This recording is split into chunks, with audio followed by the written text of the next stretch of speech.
I thought Elliot's blood work was fine for years, until I learned how to read it properly and finally uncovered why he felt so awful, despite having normal lab ranges. That normal TSH test my doctor ran, it was hiding a massive thyroid problem that stole 5 years of my life. So in this video, I'm going to share the real optimal thyroid ranges. Many thanks to you, Dr. Russell Jones, for analysing over 2,000 people and sharing that information. We'll walk you through them step by step, what the ranges really mean, and the simple mineral deficiencies that could be sabotaging you. And the great news is that Mum will share with you how we use that information to regain my health. So grab your blood test results and I'll be back later with a fun fact for you.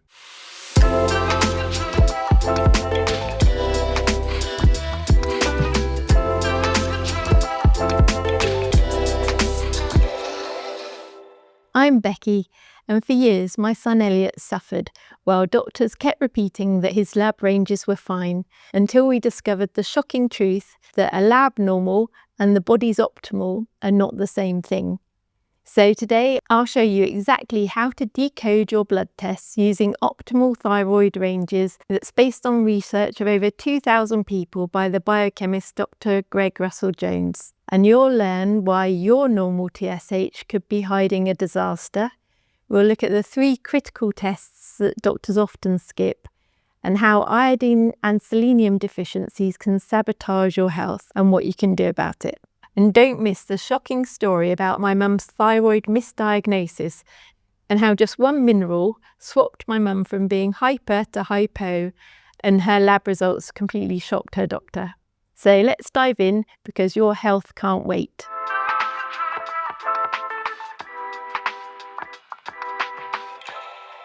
The blood tests that we're going to look at in this video are just standard blood tests that doctors routinely run.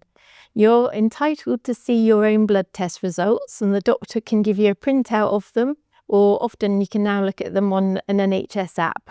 But if your doctor hasn't done them, you can actually order them yourself quite cheaply and take them at home without needing a nurse to draw your blood. And in my last video, we looked at how we can do a DIY blood test at home, and I'll put the link here. We're going to compare the normal lab ranges that are provided with the optimal test ranges that I'm going to give you. And these have been obtained from years of research by the biochemist Dr. Greg Russell Jones, who has analysed data from over 2,000 individuals. And he's really kindly provided the details showing us how to evaluate our test results. And it's on his website, which is b12oils.com. Greg uses his own reference ranges. So if your tests have come back as looking normal, that doesn't necessarily mean that it is normal for a healthy person. So please note that some aspects that we're going to discuss now are quite complicated, and they're influenced by numerous other factors. So it is quite challenging to do this yourself. And this information that I'm providing is really just for your educational purposes only, and it mustn't be taken as medical advice. I always recommend that you speak to your own doctor if you have any medical concerns, and if you need any specific advice before starting any supplements. This is particularly important if you have any known health issues or if you're taking any medication. I'm just sharing our own experience and the information that has helped Elliot feel a lot better. So we're going to cover a lot of information today, so please do take notes. So over the many years I've been helping Elliot with his recovery, I've learned how amazing our body is. And if we give it the right ingredients, it will heal itself. Perhaps not as quickly as we'd like, but it will heal nonetheless. Firstly, let's have a look at the thyroid. Your thyroid is a small butterfly-shaped gland in the front of your neck here, and it produces hormones that regulate the body's energy. These hormones affect nearly every organ in your body, and they control many of your body's most important functions. For example, they impact your energy levels, your breathing, your heart rate, your weight, your digestion, and your mood. And without enough thyroid hormone, many of the body's functions just slow down.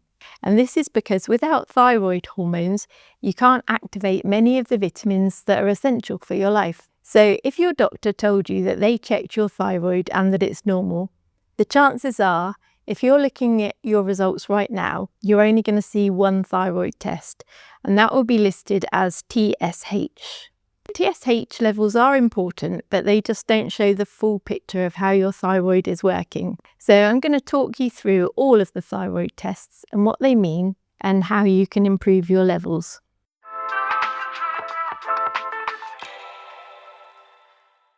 The first test to check is whether you have high thyroid antibodies.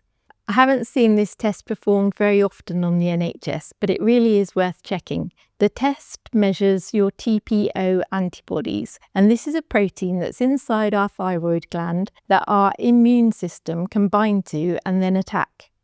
So it is natural to have some TPO antibodies. If that test shows that you do have high levels of TPO antibodies, it could indicate that you have an autoimmune condition, such as Hashimoto's, which can cause you to produce too little T4, or you could have Graves' disease, which can cause your thyroid to produce too much T4. Knowing if you have either of these conditions is crucial, and if your test results do indicate that you have high thyroid antibodies, it's essential to consult your doctor for guidance, because we really don't want to aggravate this condition. The TPO antibodies normal test range is up to 35. And when we checked Elliot's, his level was 9, so his level was well within the normal range, which was really great news.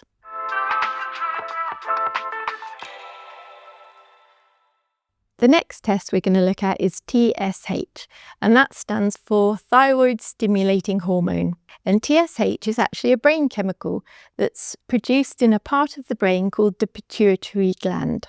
So this little gland in your brain is constantly monitoring your thyroid hormone levels, and it adjusts the amount of the thyroid stimulating hormone it produces depending on whether your body needs more or less of the thyroid hormones. And it's really natural for your TSH levels to fluctuate throughout the day, which is why if you can control the time that you take your thyroid tests and make it first thing in the morning before you've eaten, it makes it easier to compare your tests. So first of all, we're going to focus on people that have an underactive thyroid, which is known as hypothyroidism. And then later we'll return and look at hyperthyroidism, which occurs when the thyroid produces too much thyroid hormone. When you look at your TSH levels, the higher they are, the poorer your thyroid is functioning. It means your brain is having to send out more and more messages to your thyroid. The higher the TSH, the louder your brain is shouting at your thyroid, trying to make it work harder and make more of the thyroid hormones that your body needs. So we'll look at the clinical range that a doctor will use to diagnose you with hypothyroidism, which means that your thyroid is not working well. And this is generally indicated if your TSH levels are over 4. However, long before that point, you're likely to be feeling pretty awful. But here's the problem. The lab ranges that the doctors are given are, well, I don't really want to say useless, but for example, if we have a look what it says on the Monitor My Health website regarding the test ranges, it says, our normal ranges are designed so that results from 95% of healthy people will fall inside the range. But how they define healthy is a big question. And then it says that even if you are outside the range, it may be normal for you. So they design the ranges so that most people are normal. When Elliot first became ill, his TSH levels were 3.25. So it looked like he was well inside the normal range. But for Elliot's metabolism, this level was devastating for his health. So here are some symptoms of hypothyroidism, which means that you have too little thyroid hormone. You can experience unexplained weight gain. You can have fatigue and low energy, which Elliot did. You can have very dry skin, which Elliot did. You can have dry, thinning hair. And you can be very sensitive to cold temperatures, especially having cold hands and feet, which Elliot always did. For women, it can affect you by having heavy or irregular menstrual periods or fertility problems. It can slow your heart rate. It can give you depression and brain fog, and also constipation. So the scientific literature and Greg Russell Jones's research shows that the optimal range for TSH should be 0.5 to 1.5, but aiming to be as close to 1 as possible. And Greg's data shows that a TSH level above 1.5 is a valuable indicator that your thyroid is underactive. If your TSH level is above 1.5, it indicates that your pituitary gland is not detecting enough thyroid hormones in your body, and it's trying to stimulate your thyroid to produce more. So knowing these optimal levels and what to do about it can make a considerable difference to your health. Do you want to know what Elliot's levels are now? Let's just have a check. So Elliot's levels were 3.25 when he was really ill, and now they're 1.42, which is excellent. That's well within the range that Greg likes it to be. His pituitary gland is obviously sensing enough thyroid hormones, and it's not having to shout at the thyroid gland, which is great. The next two essential thyroid hormones that we're going to look at are T4 and T3. And different labs measure these in different ways. Some measure them as either free T4 and T3, or they can be measured as total T4 and T3. And the ranges change according to how it's measured, but it doesn't really matter for our purposes. So the guidance doctors are given is to check T4 and T3 levels only if your TSH is outside of the reference range, either higher or lower. However, if your TSH level is within the range that they're given, it's unlikely that your doctor will perform these tests for you. Still, the good news is that these tests are relatively inexpensive and you can perform them at home. I'll link it again here and shows you how easy it is to do a home blood test. And we've only been running our own private home blood tests on Elliot since 2021. So I can't really say what his T4 and his T3 levels were during the time that his TSH was really high, because in the UK it's really difficult to get the doctor to do a full thyroid panel if your TSH levels are considered to be normal. So nowadays I just order these tests directly from an NHS lab. It's called Monitor My Health, and we just keep our eye on the levels every sort of 3 to 6 months or so, just to make sure everything's still in range. In America, they're available from MyMedLab or BLT labs. Now we'll examine the thyroid hormone known as T4. It's also referred to as thyroxine. So T4 is the main hormone that's produced by your thyroid gland, and it is actually mostly inactive. So if you think of it as a storage form or a raw form of the thyroid hormone, and it has to be converted into T3, which is the active form that we use in our cells. So T4 production in your thyroid gland requires adequate amounts of the mineral iodine. And to produce T4, your thyroid combines iodine with an amino acid called tyrosine. And you can obtain that by eating high protein foods such as meat and fish, or from pumpkin seeds and soy products if you rely on plant-based sources. Each T4 molecule contains 4 iodine atoms. That's why it's called T4.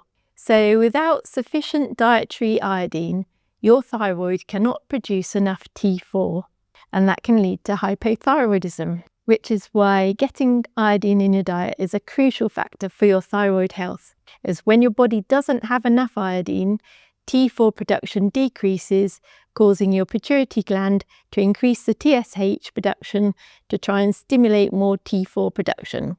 And this is why we often see elevated TSH levels in people that has iodine deficiency. So the relationship between iodine and T4 is so crucial that many countries, but for some reason not in the UK, add iodine to salt to prevent widespread deficiency. However, with many modern diets and lifestyle changes, some people may still not get optimal amounts of iodine for proper T4 production. And as we've already said, please do consult your doctor if you're on any thyroid medication or if you have any known thyroid issues such as Hashimoto's before altering the amount of your iodine levels. So if you do have good iodine levels, your T4 should be at least mid-range. However, you'll need to check your T3 levels to confirm this, and I'll explain a bit more about that in a minute. So if we have a look at what Elliot's T4 levels are, Elliot's T4 levels are 19.6 in a range of 12 to 22. That's great news. So Elliot's definitely above the mid-range of T4 levels, which should hopefully indicate that he's got plenty of iodine in his diet. If you find that your T4 is in the bottom half of the range, it could indicate that you do need more iodine in your diet. And it is possible to obtain enough iodine from food. And to check that, I would recommend using the Chronometer app to check the nutrients in your diet, because it really is very useful to know how much of the minerals you are getting every day from your food. So Elliot's main source of iodine was from dairy, but when I made the mistake of cutting out cow's milk from his diet, that had a really big impact on his thyroid and his TSH levels. It was a disaster. So a reliable source of iodine is iodized salt and seafood. And in some countries you can get commercial bread that's fortified. But unfortunately in the UK, you're not going to find iodized salt in the supermarkets. And the general salt that we get, such as Celtic sea or Himalayan rock salt, just doesn't have iodine in them. So in summary, if you have checked your diet on the Chronometer app and you know you're not getting enough iodine in your diet, and your TSH reading is over 1.5 and your T4 levels are in the lower half of the range, then it could indicate that you have an iodine deficiency.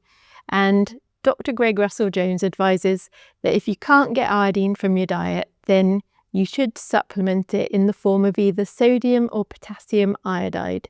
So he really doesn't recommend using Lugol's iodine, as he's found from reviewing the data that it just doesn't work. And also it isn't easy to know how much iodine you're actually getting. If you use iodide supplements, they should be white. If you have a brown supplement, it means it contains iodine and it won't work as well as taking an iodide supplement. So the adult recommended daily allowance of iodine is only 150 micrograms. But that doubles during pregnancy and if you're breastfeeding, up to 300 micrograms a day, because iodine is a really crucial nutrient for your baby's brain development. And it is really important that you do get enough iodine from your diet. I'm actually going to put a link to a scientific paper on the importance of iodine during pregnancy and while breastfeeding. It's a really excellent article and it addresses the problems of both iodine deficiency and also excess intake. And the link will be in the comments below. So be aware that over-supplementing with iodine can actually shut down your thyroid. So if you take too much iodine, it can also put you in a state of having an underactive thyroid.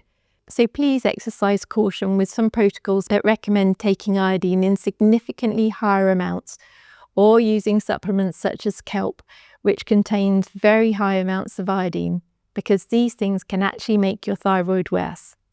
Now, I know that there's going to be some big fans of the iodine protocols who are going to disagree with me over this.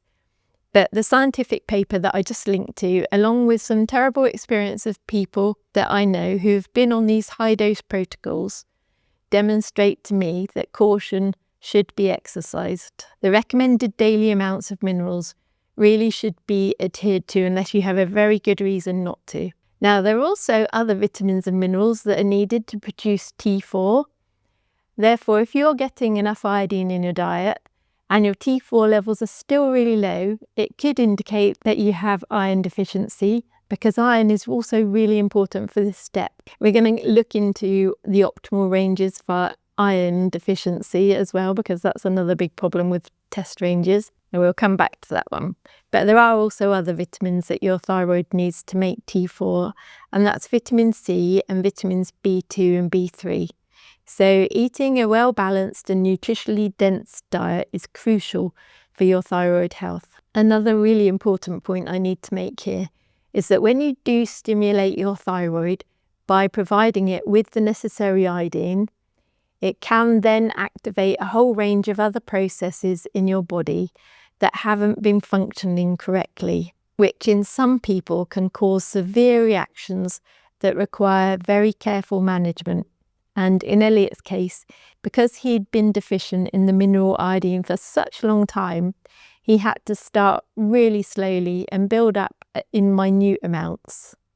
I'll come back and discuss some of the severe reactions that you should be aware of and what to do about them later in the video. If you're interested in knowing what iodine we use, I just get mine. It's less than £5 off of Amazon, and it contains 150 UGs of potassium iodide. And if you're interested, I'll put a link below. But I know from Elliot's test results that it works.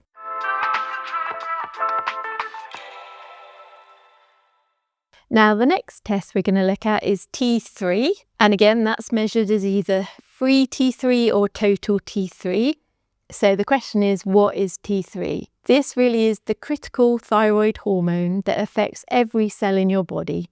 It controls your metabolism to help you produce energy. It regulates your body temperature, your heart function, your digestion, your muscle tone, your bone turnover, your skin. It supports your brain and various other hormones, including your sex and mood hormones. And to produce T3, your body needs to convert the T4 into T3. So if you recall, T4 had 4 iodine molecules, and to convert it to T3, our cells rely on an enzyme that depends on the mineral selenium. Selenium is absolutely crucial for this conversion process because without enough selenium, the enzyme cannot effectively remove that iodine molecule from T4 to produce T3. So this means that even if you have sufficient T4, a lack of selenium prevents your body from making enough T3. Now, you may hear about reverse T3 being a problem, and that occurs when the enzyme that's responsible for producing T3 isn't functioning due to a selenium deficiency. The T3 that is created is malformed or reversed, which causes issues because it can still bind into the thyroid receptors in your cell, but it can't activate them to do their job. So this is particularly harmful because it can block the real good T3 from entering into the cells, and then potentially that leads to the symptoms of hypothyroidism, your thyroid being not active. So if you're getting adequate selenium in your diet, your T3 levels should be at least midway on the range. If your T3 is in the lower half of the range, it may indicate that you do need more selenium and that you're not converting your T4 into T3.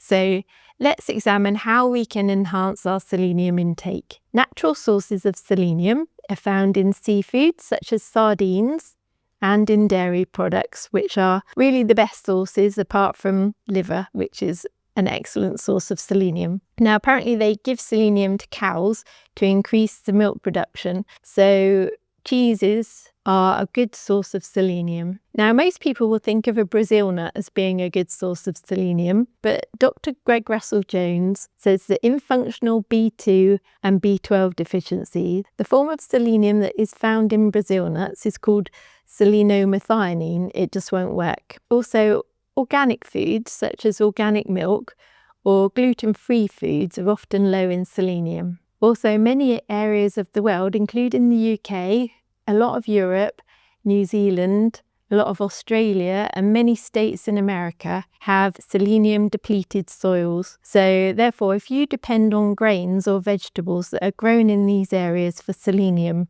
you're likely to become deficient. Dr. Russell-Jones says that the selenium should be in the form of selenite salt, and it should not be selenomethionine or selenium chelates or a selenium amino acid complex, because these have been shown in his research that they don't work. The adult recommended daily amount of selenium is 55 to 200 UGs every day. This is our current version of selenium that we're taking at the moment, and we get it off of Amazon, and I'll put a link in the description below. Now, if you've just checked your TSH levels and your T4 levels and you thought these levels are looking really good, but now you've checked your T3 and your T3 is looking on the low side, it could actually mean that your T4 levels aren't really as good as they appear. They may have just built up higher because there's a bottleneck in the enzyme that's converting the T4 into the usable T3 form. So let's have a look and see what Elliot's T3 levels are. Currently, Elliot's T3 is 5.1 and the range is 3.1 to 6.8. So that's pretty much slap bang in the middle of that range again. So I'm happy that these seleniums are working well for him and his levels are looking really good. So that's great. It did take a while for Elliot's levels to stabilise and get to a regular good level, because as you fix the selenium deficiency, it's really common that your cells are going to suddenly demand a lot more T3 once it's working. And so that can cause your TSH to go up temporarily and your T4 to drop, because you're going to be converting that T4 into T3. So it's really important that you regularly do test your thyroid, and we tend to do it every 3 to 6 months. And then we can adjust the amount of iodine and selenium that we need to support our thyroid and keep our hormones in the right ranges. So there are other important nutrients that are required for the production and use of T3, and they include zinc, iron, B vitamins, also vitamins A and vitamin D. And you also do need omega-3 fatty acids. And a deficiency in any of these vitamins and minerals can cause the thyroid gland to function inefficiently. So let's recap what the ideal thyroid levels should be. So we want the TSH to be around 1, and we want both T4 and T3 levels to be in the middle of their respective ranges. Right, now we're going to have a look at hyperthyroidism, which is where your thyroid is working too hard. And symptoms of hyperthyroidism, having too much thyroid hormone, may include suffering with anxiety, nervousness, and irritability. It might explain unexplained weight loss, even though you're eating a lot. You might even have your appetite increase. You could suffer with shaky hands and muscle weakness. You might get very sweaty and feeling hot and very sensitive to heat. You might have a fast heartbeat and frequent bowel movements. You might get bulging, dry and puffy, irritated eyes and have trouble sleeping and fatigue. And this will be indicated if your TSH is below 0.5 and your T4 and or your T3 may be high or above the range. So, what nutrients could be causing this problem? The human body needs enough protein, magnesium, zinc and B12 to produce TSH. So low levels of TSH could be a deficiency in any of those, but it also could mean that you need less iodine if you eat a lot of seaweed or fish, or if you've been supplementing it in high amounts. But it could also indicate a deficiency in my favourite mineral called molybdenum. And I'll share a little story here about my mum, because she said she didn't mind me sharing it, because she was feeling awful and the doctor checked out her thyroid, and enormous respect for them because they actually did the full thyroid panel and her TSH was low. So her doctor tells her that she is hyperthyroid because her test results were so low. Her TSH was actually 0.04. So her pituitary gland was sensing so many thyroid hormones, it was barely stimulating the thyroid at all. So that level was well below the level of 0.5, which, looking at that, you'd think that actually she must have plenty of iodine because her thyroid seems to be working really far too well. Also, her T4 was 21.6, which is also really high above the range, which finished at 20. So again, you'd look at that and think actually she's got plenty of iodine. Then the doctor actually measured her T3, and her T3 levels were 6.1, which was really close to the top of the range of the T3 levels. Looking at those tests, you'd think that she had plenty of iodine and plenty of selenium, but we'd actually done a hair mineral test to check her mineral levels, and the hair mineral test showed that she was actually deficient in selenium. So the big question was, what was causing her thyroid to work so hard? Was there another bottleneck somewhere that was stopping her from using her T3 in her cells? Well, I really love a bit of detective work. And Greg Russell Jones has got me really well trained in his way of thinking that these hormones are constantly needed by our cells. And so if you have an unusually high level of anything, it often means that you will have a blockage in an enzyme that uses that particular ingredient. So Greg has taught me that good levels of T4 and T3 are necessary to convert vitamin B2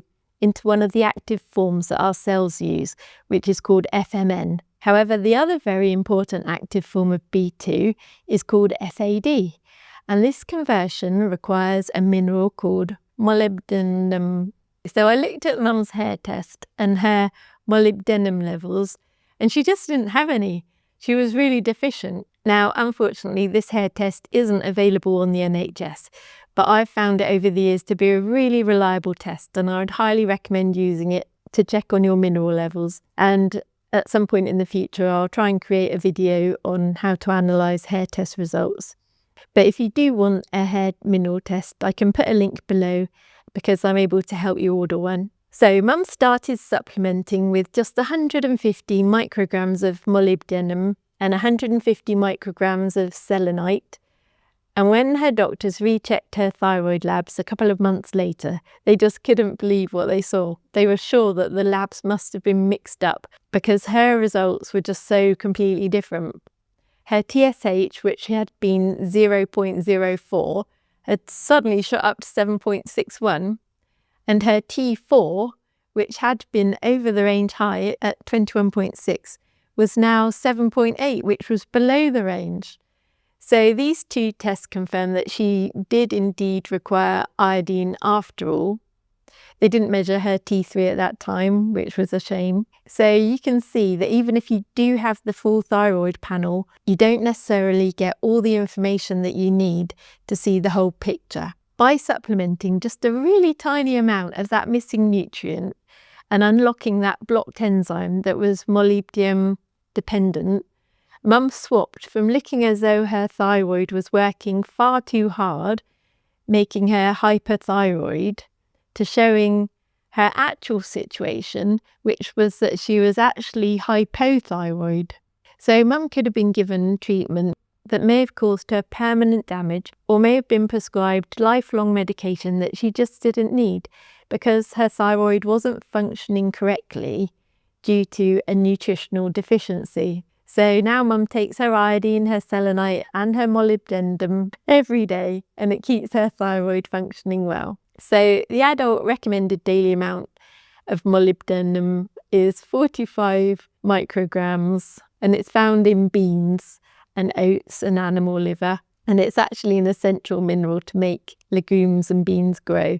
So they're a reliable source of the mineral. So if you'd like to learn more about Greg Russell Jones's protocol, which activates B12, and the hair test ranges that we've been talking about, please watch our video on the R&B protocol, which is here. Right, so this video is becoming very long. We've only covered thyroid tests.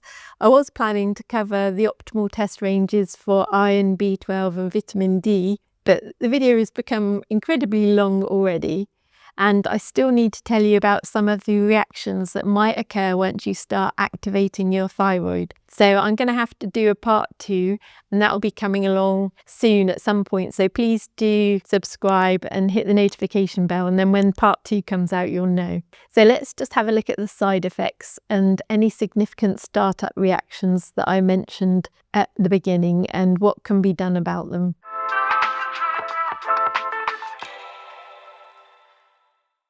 So the most important thing to know is that some people who have been deficient for a really long time might suddenly produce a lot of adrenaline, which is what Elliot experienced, and it really isn't very nice. And that in turn can lead to a potassium deficiency, and that can become very serious if it's not addressed promptly. So adrenaline symptoms can start days, weeks, or even months after you start adding these minerals and increasing your thyroid hormones. And having excess adrenaline can cause all sorts of issues, such as sleep issues, headaches. It can give you joint and muscle pain, and you can feel like you've got the flu and have diarrhea. So to manage this, it's really important to start with really tiny amounts of any new supplement or food that has iodine or selenium or molybdenum in. And be really consistent when you take them, but in small doses, and only increase them in really small amounts at any time. So with Elliot, we just had to cut a really thin slither off of the supplements and give him really tiny amounts to start off with and build it up very gently. And it is essential that if you do start supplementing or increasing the levels of your minerals in your diet, please make sure you have lots of potassium-rich foods available. And if you do feel that you're experiencing a lot of adrenaline, like a racing heart or a headache, please keep really well hydrated and avoid alcohol and caffeine. And add a lot of potassium foods if you start feeling adrenaline symptoms. So it's important to recognise the signs of potassium deficiency because that's known as hypokalemia. And severe hypokalemia can be life-threatening. because of its side effects on muscle contraction, especially on your heart function. So signs that you need more potassium would be if you experience a large volume of dilute, really pale coloured urine, if you're feeling more fatigue or muscle weakness or even paralysis, if you're getting muscle cramps and spasms or digestive problems, heart palpitations and muscle aches and stiffness, maybe tingling and numbness, and if you have breathing difficulties or mood changes, you might be feeling irritable and have a hyperquick temper. So natural sources that are high in potassium would be the brown dried apricots, lentils, squash, prunes, jacket potatoes. Potato skins are particularly high in potassium, and coconut water, as well as orange juice. They all contain more potassium than the well-known banana. So the Chronometer app is a really great way to track your potassium intake, and potassium is just so good for you anyway. Most people are very potassium deficient. It's a good idea to increase your potassium levels anyway. Another important side effect was that Elliot experienced depression and anxiety, and this can occur because your neurotransmitter levels can change and return to a normal level because they might have been abnormal for a very long time. Now, depression and anxiety can slowly creep up even a week or two after you've made any sort of increase to your diet of these minerals. So start with really tiny amounts of the supplements or foods and be really consistent in taking them so that your body gets used to having them. Anyway, thank you for bearing with me. I know it's been a long video, but Elliot's now going to entertain you with his fun fact of the day, and I'll get to work on creating a follow-up video with more optimal blood test ranges. So please do subscribe and click the notification bell so that you'll know when that one comes out. So here's Elliot and his fun fact of the day. Welcome back to Elliot's Curiosity Corner. Have you ever wondered why we call a group of crows a murder, or a collection of owls a parliament? These quirky animal group names are some of the most popular trivia facts out there. But where did they even come from? Well, the answer is a fascinating mix of history and a little bit of playful mischief, all thanks to a nun. Back in the 15th century, a woman named Dame Juliana Berners was a prioress, a kind of head nun, and a Benedictine convent. She's widely credited with writing or compiling a book called the Book of St. Albans. It was kind of a guidebook for upper-class gentlemen, covering topics like hunting and falconry. And in that book, she created a list of these strange and fanciful terms for groups of animals. Many of them were probably just for fun or to show off a person's knowledge. The book included classics that we still use today, like a gaggle of geese, but also more imaginative ones, like a school of fish, and of course, a murder of crows. So the next time you hear one of these funny group names, you can thank a clever nun from the 1400s who decided that a group of ravens should be called an unkindness and a group of unicorns a blessing. Join me next time for another curious fact.